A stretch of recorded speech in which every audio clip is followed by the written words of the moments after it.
건강에 철저했던 50대 남성이 새벽 3시 응급실로 실려왔습니다.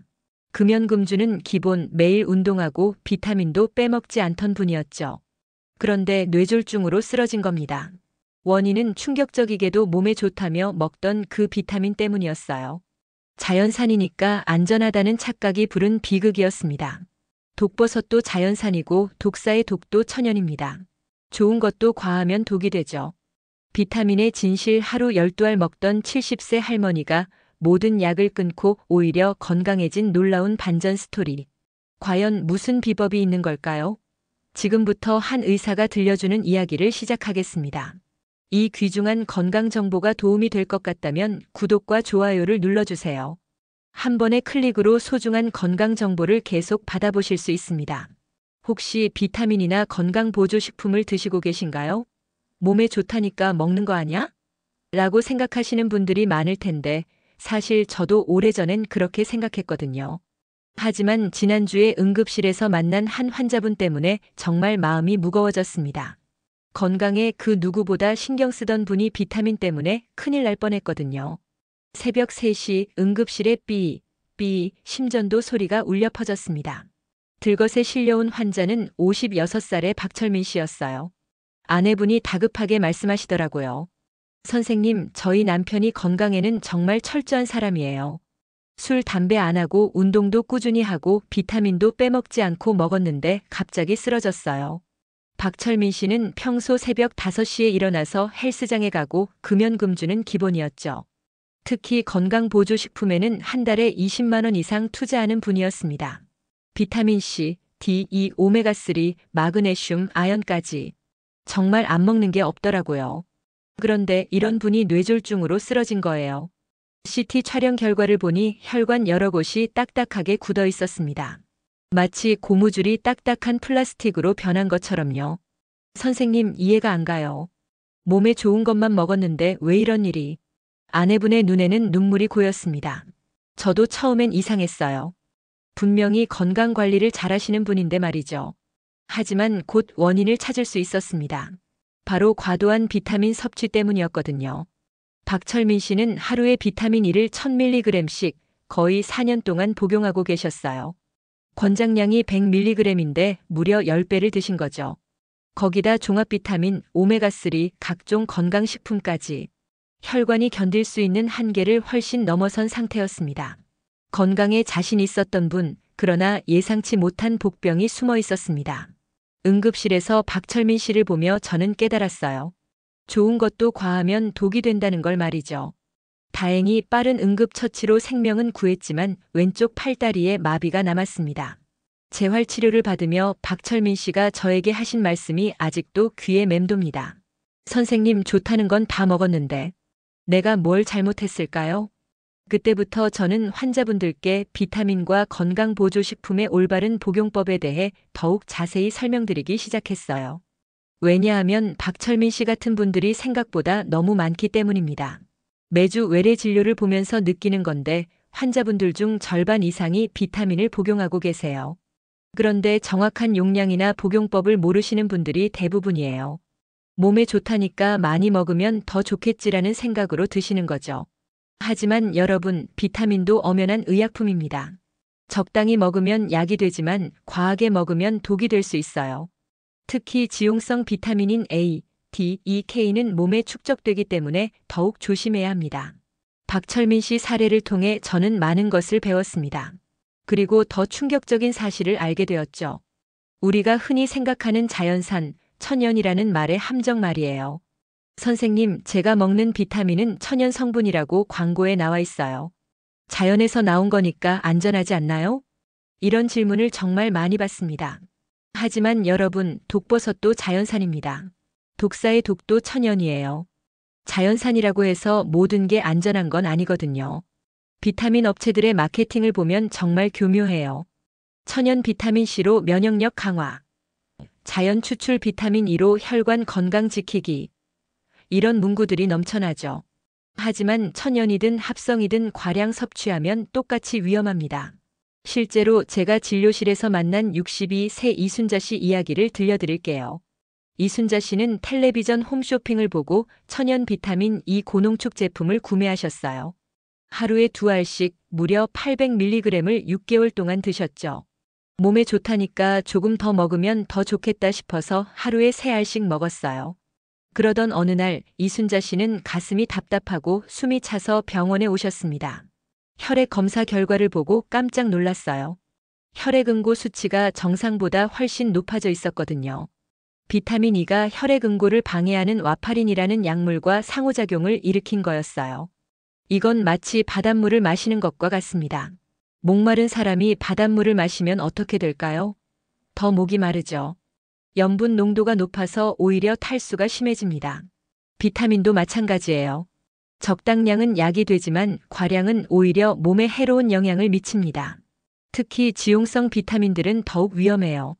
수용성 비타민인 C나 B 복합체는 과량 섭취에도 소변으로 배출되지만 A, D, E, K는 간과 지방 조직에 축적됩니다. 마치 저금통에 돈이 계속 쌓이는 것처럼요. 비타민 A를 예로 들어볼까요? 하루 권장량은 700 마이크로그램 정도인데 15,000 마이크로그램 이상 지속적으로 섭취하면 간독성이 나타날 수 있어요. 실제로 미국에서는 비타민 A 과다 섭취로 간 손상을 입은 사례가 매년 보고되고 있습니다. 과유불급, 비타민도 예외는 아니다. 옛말에 과유불급이라는 말이 있죠. 지나친 것은 부족한 것과 같다는 뜻입니다. 비타민 복용에서도 이 원칙이 그대로 적용돼요. 제가 만난 또 다른 환자분인 최영수 씨는 71세의 골다공증 예방을 위해 칼슘과 비타민 D를 함께 복용하고 계셨어요. 그런데 용량 조절 없이 두 제품을 동시에 드시다가 신장결석이 생겼습니다. 좋은 약도 잘못 먹으면 독이 됩니다. 최영수 씨는 하루에 칼슘 1000mg과 비타민 D 4000IU를 드셨어요. 각각은 적정량이었지만 함께 복용하면서 칼슘 흡수가 과도하게 증가한 거죠.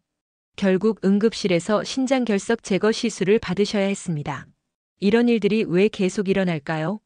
바로 우리가 비타민을 건강식품으로만 생각하기 때문입니다. 하지만 비타민도 엄연한 생리활성 물질이에요. 우리 몸의 생화학적 반응에 직접적으로 영향을 미치는 거죠. 예를 들어 비타민 E는 항산화 작용을 합니다. 적당량은 세포를 보호하지만 과량 섭취하면 오히려 프로옥시던트로 작용해서 세포 손상을 일으킬 수 있어요. 마치 불을 끄려고 물을 뿌렸는데 너무 많이 뿌려서 집이 물에 잠기는 것과 같죠. 또한 많은 분들이 놓치는 부분이 있어요. 바로 상호작용입니다. 비타민끼리도 서로 영향을 미치고 처방약과도 상호작용을 일으킬 수 있거든요.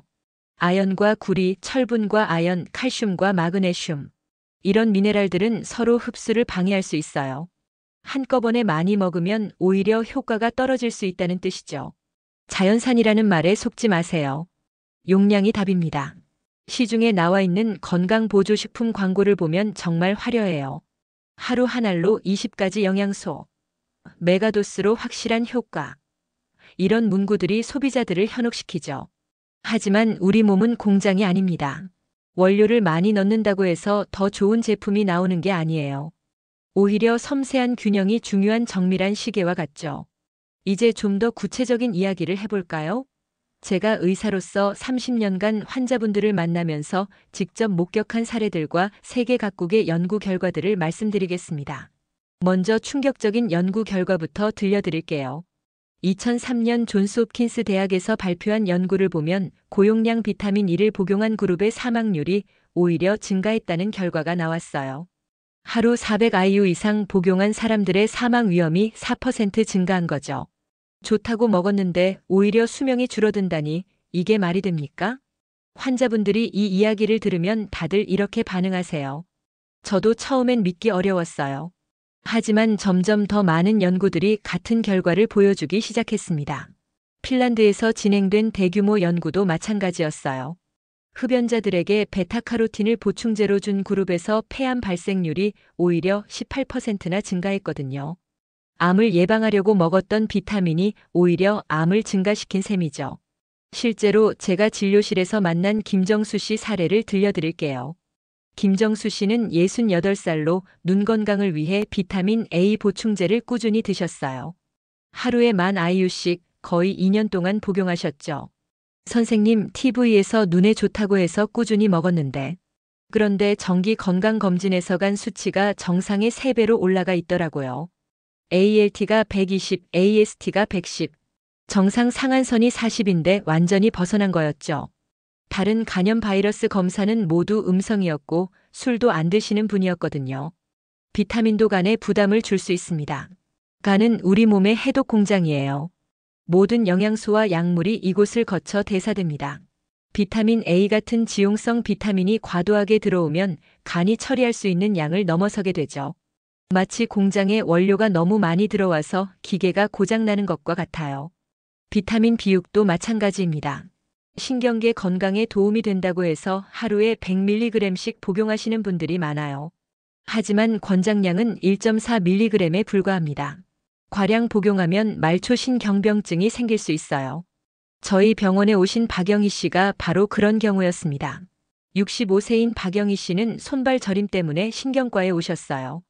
처음엔 당뇨병성 신경병증을 의심했는데 혈당은 정상이었거든요. 자세히 문진해 보니 비타민 비육을 하루에 200mg씩 8개월 동안 드셨더라고요. 복용을 중단하고 3개월 후에야 증상이 조금씩 호전되기 시작했어요. 몸에 좋다는 생각에 권장량의 100배 이상을 드신 거죠. 이런 일들이 왜 계속 일어날까요? 바로 우리나라 어르신들의 현실 때문입니다.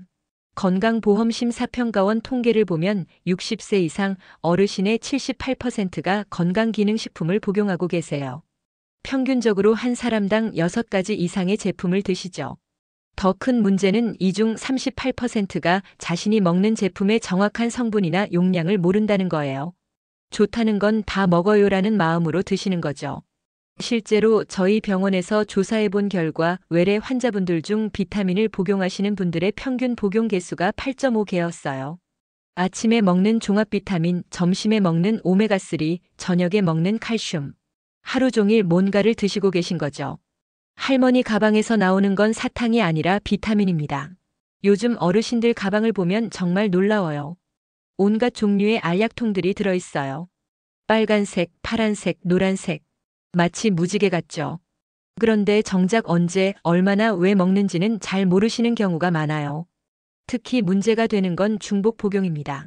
종합 비타민에 이미 비타민C가 들어있는데 따로 비타민C를 또 드시는 거예요. 오메가3 제품에 비타민E가 추가되어 있는데 비타민E를 또 별도로 드시고요. 이렇게 되면 하루 섭취량이 권장량의 몇 배, 심지어 몇십 배까지 올라갈 수 있어요. 비타민C의 경우 하루 권장량이 100mg인데 중복 복용으로 2000mg 이상 드시는 분들도 계세요. 과량의 비타민C는 신장 결석을 만듭니다. 비타민C는 수용성이라 안전하다고 생각하시는 분들이 많아요. 하지만 과량 섭취하면 옥살산으로 대사되어 신장 결석의 위험을 증가시킵니다. 특히 남성의 경우 하루 1000mg 이상 복용하면 신장 결석 위험이 2배로 증가한다는 연구 결과도 있어요.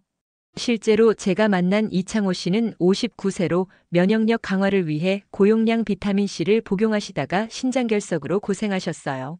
하루에 2000mg씩 1년 동안 드셨는데 어느 날 갑자기 극심한 옆구리 통증으로 응급실에 오셨거든요. 소변이 빨갛게 나와서 정말 무서웠어요. 이창호 씨의 CT 촬영을 해보니 좌측 신장에 5mm 크기의 결석이 발견됐어요. 체외 충격 파쇄석술로 치료했지만 몇 달간 고생하셨죠. 이런 사례들을 보면서 저는 항상 환자분들께 말씀드려요. 비타민도 약입니다. 의사나 약사와 상의해서 드시세요. 하지만 현실은 그렇지 못해요. 대부분 인터넷이나 지인 추천, TV 광고를 보고 구매하시거든요. 심지어 병원에서 파는 건 비싸니까라며 온라인에서 저렴한 제품을 구매하시는 분들도 많아요. 건강을 위해 먹는 건데 오히려 건강을 해치면 안 되잖아요. 여러분, 비타민은 부족할 때 보충하는 거예요. 이미 충분한 상태에서 더 먹는다고 해서 더 건강해지는 게 아닙니다. 오히려 과부하가 걸려서 문제가 생길 수 있어요. 특히 우리나라 사람들은 김치, 과일, 채소를 많이 먹기 때문에 비타민C는 거의 부족하지 않아요. 햇빛만 적당히 쬐어도 비타민 D도 충분히 만들어지고요. 굳이 고용량 보충제를 먹을 필요가 없는 거죠. 그런데도 혹시나 해서 미리미리 예방차 먹는 거야라는 생각으로 계속 드시는 분들이 많습니다. 하지만 예방이 오히려 독이 될 수 있다는 걸 꼭 기억하셨으면 좋겠어요. 다음 장에서는 그러면 어떻게 해야 안전하게 비타민을 복용할 수 있는지, 그리고 진짜 우리 몸에 필요한 영양소는 어디서 얻어야 하는지에 대해 자세히 말씀드리겠습니다. 마지막에는 실제로 비타민을 끊고 건강해지신 분의 이야기도 들려드릴 거예요. 자, 그렇다면 어떻게 해야 할까요? 비타민을 아예 먹지 말라는 건 아니에요. 올바르게 먹는 방법이 있거든요. 제가 30년간 환자분들을 진료하면서 터득한 안전한 복용 원칙들을 차근차근 알려드릴게요. 첫 번째는 혈액 검사부터 시작하는 겁니다. 내 몸에 뭐가 부족한지부터 알아야죠. 많은 분들이 그냥 나이 들면 뭔가 부족할 것 같아서라는 막연한 생각으로 비타민을 드세요. 하지만 실제로는 부족하지 않을 수도 있어요. 오히려 과다한 경우도 많고요. 비타민 D, B12, 엽산, 철분. 이런 것들은 간단한 혈액 검사로 확인할 수 있습니다. 병원에서 5만 원 정도면 기본적인 영양소 상태를 다 알 수 있어요. 한 달에 20만 원짜리 비타민 먹는 것보다 훨씬 경제적이죠. 실제로 제가 만난 환자분 중에 빈혈이 있는 것 같아서라며 철분제를 1년간 드신 분이 계셨어요. 그런데 검사해보니 철분 수치가 정상보다 훨씬 높았더라고요. 오히려 철분 과다로 인한 간 손상이 우려되는 상황이었어요. 두 번째는 라벨을 꼼꼼히 읽는 겁니다. 성분표는 식품의 주민등록증이에요. 시중에 나와 있는 건강기능식품들을 보면 성분이 정말 복잡해요. 주성분 외에도 부원료, 첨가물들이 한가득 들어있거든요. 특히 주의 깊게 봐야 할 부분들이 있어요. 먼저 함량을 확인하세요. 고함량 메가도스라는 말에 현혹되면 안 됩니다. 하루 권장량의 몇 %인지 계산해 보세요. 100%면 충분해요. 1000%, 2000%는 과량입니다. 그리고 다른 성분들도 확인해야 해요. 종합 비타민에 이미 비타민C가 들어있는데 따로 비타민C를 또 드시면 중복이죠. 마치 밥을 2그릇 먹는 것과 같아요. 세 번째는 중복 복용을 피하는 겁니다. 한 가지씩만 드세요. 욕심내지 마시고요. 아침에 종합 비타민, 점심에 오메가3, 저녁에 칼슘. 이렇게 여러 개를 드시는 분들이 많아요. 하지만 각 제품마다 겹치는 성분들이 있어서 결국 과량 섭취가 될 수 있어요. 예를 들어 종합 비타민에도 칼슘이 들어있고 오메가3 제품에도 비타민 E가 추가되어 있는 경우가 많거든요. 이런 걸 다 합치면 권장량을 훨씬 넘어설 수 있어요. 가장 좋은 방법은 한 가지 제품만 선택하는 거예요. 정말 필요하다면 종합 비타민 하나로 충분합니다. 나머지는 음식으로 보충하시는 게 훨씬 안전해요. 네 번째는 전문가와 상담하는 겁니다. 혼자 판단하지 마세요. 도움을 요청하세요. 특히 다른 약물을 복용하고 계신다면 더욱 중요해요. 혈압약, 당뇨약, 심장약. 이런 처방약들과 비타민이 상호작용을 일으킬 수 있거든요. 와파린이라는 혈액응고 억제제를 드시는 분은 비타민 K를 조심해야 하고 디곡신이라는 심장약을 드시는 분은 칼슘 보충제를 주의해야 해요. 이런 건 일반인이 알기 어려우니까 꼭 의사나 약사에게 문의하세요. 다섯 번째는 소량부터 시작하는 겁니다. 처음부터 많이 먹지 마세요. 몸이 적응할 시간을 주세요. 새로운 비타민을 시작할 때는 권장량의 절반부터 시작하세요.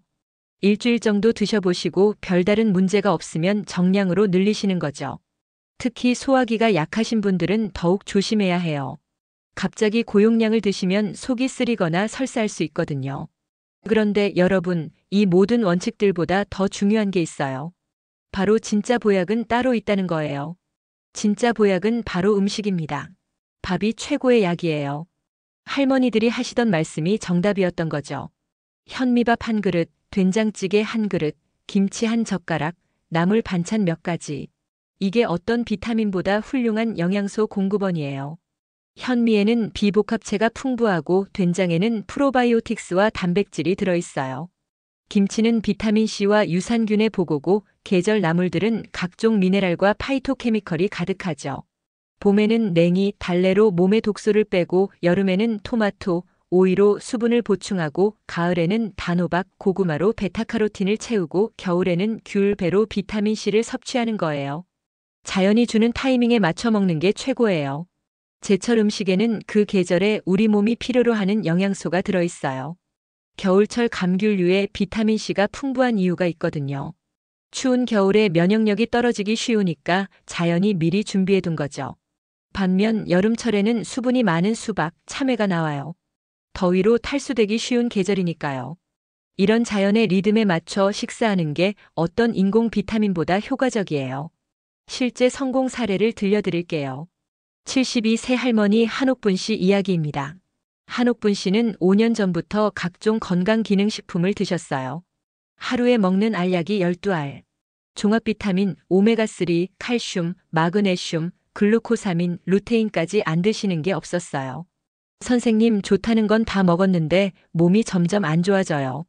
한옥분 씨는 식욕도 없고 소화도 안 되고 기력도 떨어졌다며 저를 찾아오셨어요. 혈액 검사를 해보니 간 수치가 조금 높아져 있었고 신장 기능도 약간 저하되어 있었어요. 할머니, 이 모든 약들을 일단 끊어보시죠. 처음엔 완전히 반대하셨어요. 그럼 몸이 더 안 좋아질 텐데요? 라고 하시더라고요. 하지만 설득해서 모든 건강기능식품을 중단하고 대신 균형 잡힌 식사를 하시도록 했어요. 아침에는 현미밥과 미역국, 점심에는 잡곡밥과 된장찌개, 저녁에는 보리밥과 김치찌개. 정말 소박한 식단으로 바꿨어요. 반찬도 복잡하게 하지 말고 나물 한두 가지, 생선 한 토막이면 충분하다고 했죠. 그리고 3개월 후. 선생님, 이게 말이 됩니까? 약을 끊었는데 오히려 몸이 좋아졌어요. 한옥분 씨는 완전히 다른 사람이 되어 계셨어요. 식욕도 돌아오고 소화도 잘 되고 무엇보다 활기가 넘치셨거든요. 혈액 검사 수치도 모두 정상으로 돌아왔고요. 비싼 영양제보다 집밥이 보약이었어요. 한옥분 씨는 지금도 건강하게 지내고 계세요. 가끔 병원에 들르시면 선생님 덕분에 돈도 아끼고 건강도 찾았어요라며 웃으시거든요. 이런 일이 가능한 이유는 뭘까요? 바로 우리 몸이 자연스러운 형태의 영양소를 더 잘 받아들이기 때문이에요. 인공적으로 만든 비타민보다 음식에 들어있는 영양소가 흡수도 잘 되고 부작용도 적어요. 오늘부터 실천할 수 있는 과제들을 드릴게요. 첫째, 오늘 저녁에 집에 가셔서 약장을 열어보세요. 지금 드시고 있는 건강기능식품들의 라벨을 하나하나 확인해 보시고요. 중복되는 성분이 있는지, 권장량을 넘는 건 없는지 체크해 보세요. 둘째, 다음 주에는 혈액 검사 예약을 잡으세요. 비타민 D, B12, 철분 등 기본적인 영양소 수치를 확인해 보시는 거죠. 부족한 게 있으면 그때 보충하면 되고 충분하면 굳이 드실 필요 없어요. 셋째, 일주일간 식단을 메모해 보세요. 어떤 영양소가 부족한지, 어떤 건 과다한지 파악할 수 있을 거예요. 의외로 우리가 생각하는 것보다 균형 잡힌 식사를 하고 있을 수도 있어요. 넷째, 가족들과 이 정보를 나누세요. 혼자만 알고 있으면 소용없어요. 특히 어르신 계신 가정에서는 더욱 중요하죠. 함께 건강한 식단을 짜고 서로 챙겨주는 게 어떤 비타민보다 효과적이에요. 마지막으로 여러분께 당부드리고 싶은 말씀이 있어요. 건강은 혼자가 아니라 함께 지키는 겁니다. 광고에 현혹되지 마시고 전문가의 조언을 구하세요. 무엇보다 자연이 주는 선물인 제철 음식을 소중히 여기시고요. 비타민도 약입니다. 필요할 때 적당량만 드시면 도움이 되지만 과하면 독이 될 수 있어요. 여러분의 건강한 선택이 가족 전체의 건강으로 이어질 거라고 믿습니다. 여러분의 건강만큼 소중한 것은 없으니까요. 오늘부터라도 현명한 선택하시길 바라며 언제나 건강하시기를 진심으로 기원합니다. B-B- 응급실 소리가 아니라 가족들의 웃음소리가 가득한 밥상에서 만나 뵙기를 바랍니다. 지금까지 내과 전문의가 알려주는 올바른 영양제 복용 방법에 대해서 알려드렸습니다. 시청해 주셔서 감사합니다. 시니어 인포는 항상 좋은 정보를 찾아오겠습니다.